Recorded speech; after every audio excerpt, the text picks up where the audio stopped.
She is a teacher at the St. John Seminary in Boston and at Tyne, the Theological Institute for the New Evangelization.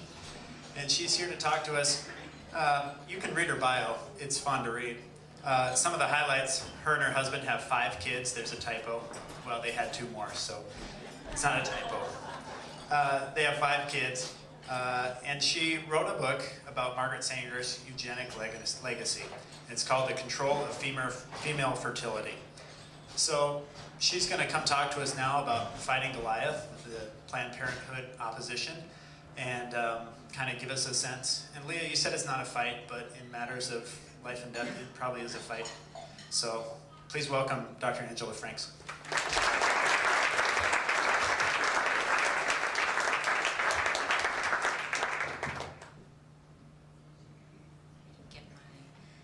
PowerPoint up here. I am so happy to be here. I just love the vision that was just presented, and I love being up here in northern Minnesota. It's so beautiful. Even in New England, we haven't had the leaves changing the way it is up here. So I'm thrilled to be here, and this is such a great crowd. You never know when you're invited to do something like that how many people actually show up, and this is fantastic. So congratulations to everybody for caring to be here. I'm going to talk to you about Planned Parenthood, mostly by giving you a sense of Planned Parenthood's history, so that you can understand why it is that Planned Parenthood is what it is.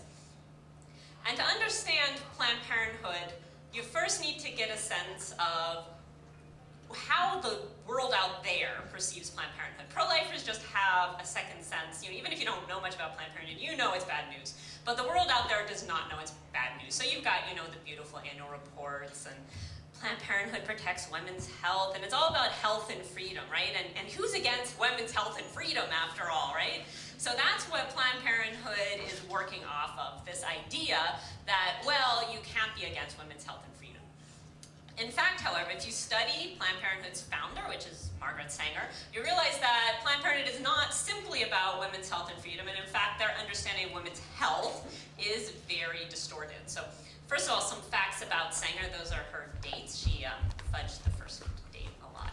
Sanger was one of 11 children, and I think, she probably kind of blamed for her mother's fertility on her mother's sort of bad health and that sort of thing. And Sanger was, as I'm going to talk about, what we call a eugenicist. So what is a eugenicist? A eugenicist is a person who divides up the world in 2 categories, those with so-called good genes and those with so-called bad genes. And a eugenicist wants more good genes and fewer bad genes. And that was Sanger's worldview, as we'll see.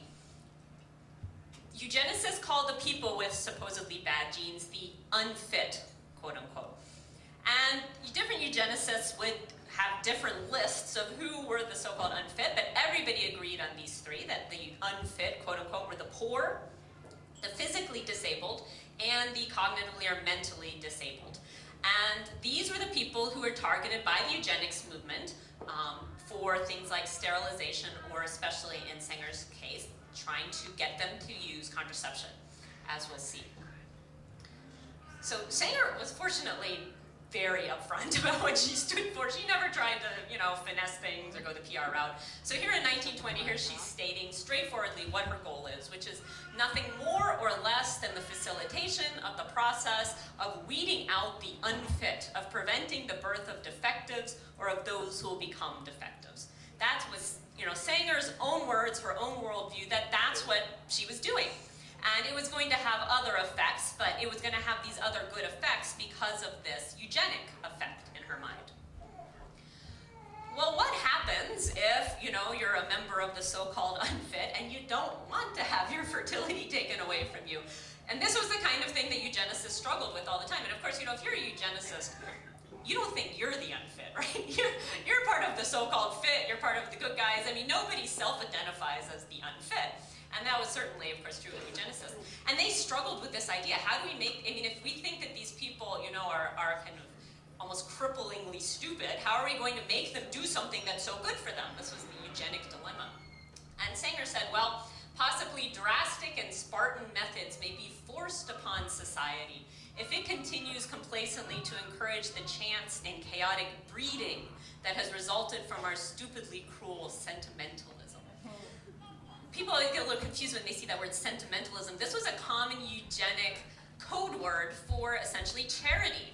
And the worst example of this kind of charity, according to eugenicists, was actually exactly what you're here to support. Things like pregnancy help centers, the kinds of things that help women in crisis pregnancy centers, because those organizations were, in Sanger's mind, giving support to these very exact same people who should not be having children.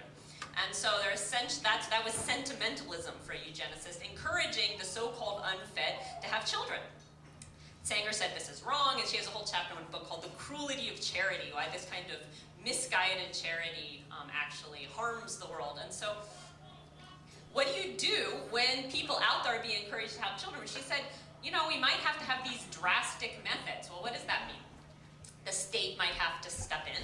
So governments, she said, should attempt to restrain either by force or by persuasion the moron and the imbecile from producing his large family of feeble-minded offspring. When I get to these kind of parts of my talk, I always feel like I'm calling names on a playground.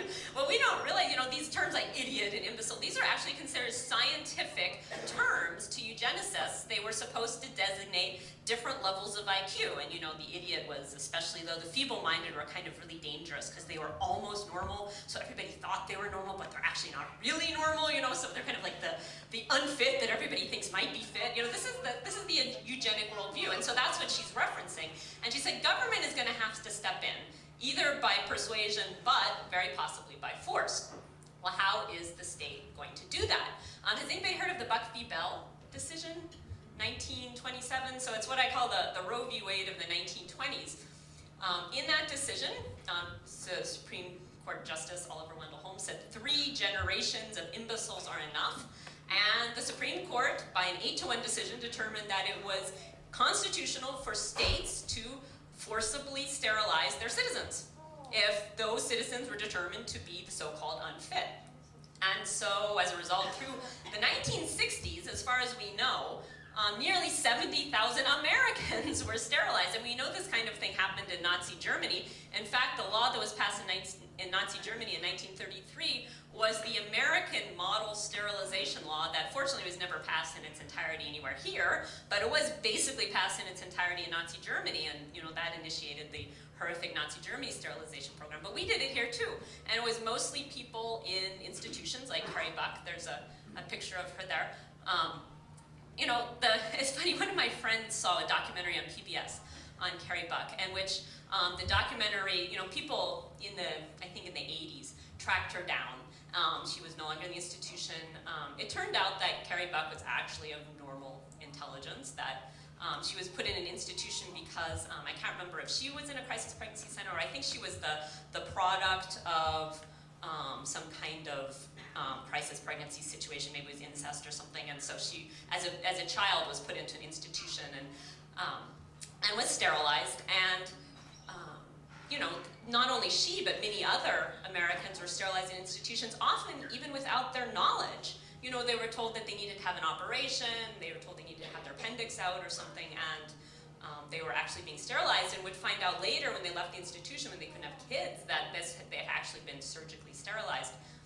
And my friend who watched this PBS video said, the video kept emphasizing the fact that she wasn't actually of subpar intelligence, and my friend kept waiting for the documentary to say, but even if she were, this would still be a bad thing, and it never quite got there, which I think is an interesting sign of how eugenic we still are in many ways, that we still, our society can mentally classify some people as inferior and feel that therefore they're not deserving of basic human rights. So forced sterilization in America, which was something that Sanger herself supported. And so she said, this is from the 1930s, quote, "It now remains for the United States government to set a sensible example to the world by offering a bonus or a yearly pension to all obviously unfit parents who allow themselves to be sterilized by harmless and scientific means." If any of you have ever seen justifications for sterilizing repeat offenders, criminals who've been convicted of, say, child abuse or something, that there's been some moves in the state level to put them on Norplant, by the state, or sterilize or whatever. The language sounds very similar. It's harmless, it's scientific, who could object, This is the kind of thing that should be fine to do. So she continues, in this way, the moron and the diseased would have no posterity to inherit their unhappy condition. Ask the government to first take off the burdens of the insane and feeble-minded from your backs, meaning we shouldn't have to support people like that. Sterilization for these is the remedy. Now, Planned Parenthood, of course, doesn't really like people paying much attention to this kind of stuff for some reason. You know, Planned Parenthood will still give out a yearly Margaret Sanger Award. Hillary Clinton got it one year, you might remember that. It was kind of, she said some things that people took issue to. They still want to present themselves as the oldest reproductive rights organization in America, founded in 1916 by Margaret Sanger, and so they want to use the Margaret Sanger name, but on the other hand, they don't really want people to look too closely at Margaret Sanger. And pre-internet, Planned Parenthood had this three-pronged approach, which was, Margaret Sanger's not a eugenicist, that's ridiculous.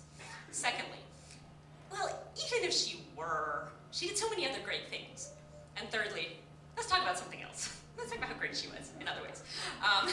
But now, in the age of kind of widespread dissemination of information and that sort of thing, Planned Parenthood can't really evade the question anymore. So it's interesting, there's been a definite shift. It's not like they exactly embrace the eugenic side of Sanger openly, but what they do is very much focus on that middle idea, which is, Hillary Clinton, when she was testifying before one of the House subcommittees on the heels of her speech at Planned Parenthood, she was asked about Margaret Sanger's eugenics, and she said, well, Thomas Jefferson was an unrepentant slaveholder, and I deplore that, but I celebrate all the many wonderful things that Thomas Jefferson did, and shouldn't we do the same for somebody like Margaret Sanger?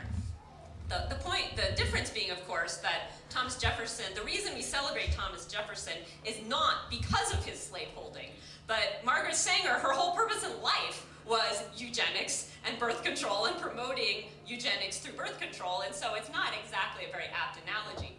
So Sanger's advocates will say, well, she's just a feminist, and sometimes all the most recent biographies have to grapple with the fact that she said these awful things. But they deal with it by saying, she just did it for pragmatic reasons. Everybody who was important was a eugenicist, which is true. And so, she didn't say those kinds of things because she really believed them. She just said them because she wanted, to be friends with all these powerful people. Well, in point of fact, you find eugenic language in Sanger's writings everywhere, not only in her public writings, but also in her private letters.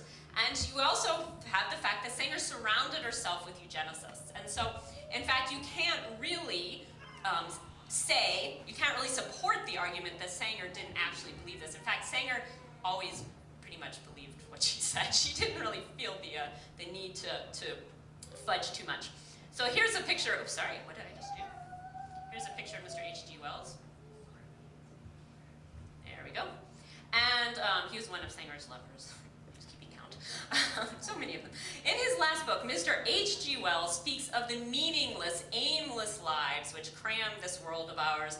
Hordes of people who are born, who live, who die, yet who have done absolutely nothing to advance the race one iota. Their lives are hopeless repetitions. All that they have said has been said before. All that they have done has been done better before.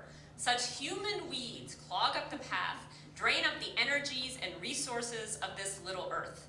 We must clear the way for a better world. We must cultivate our garden. Every time I read that quote, I'm astonished by the fact that in this situation, Sanger's not even talking about the kinds of categories of people that a lot of people struggle with. Sorry about that. That a lot of people struggle with when it comes to, say,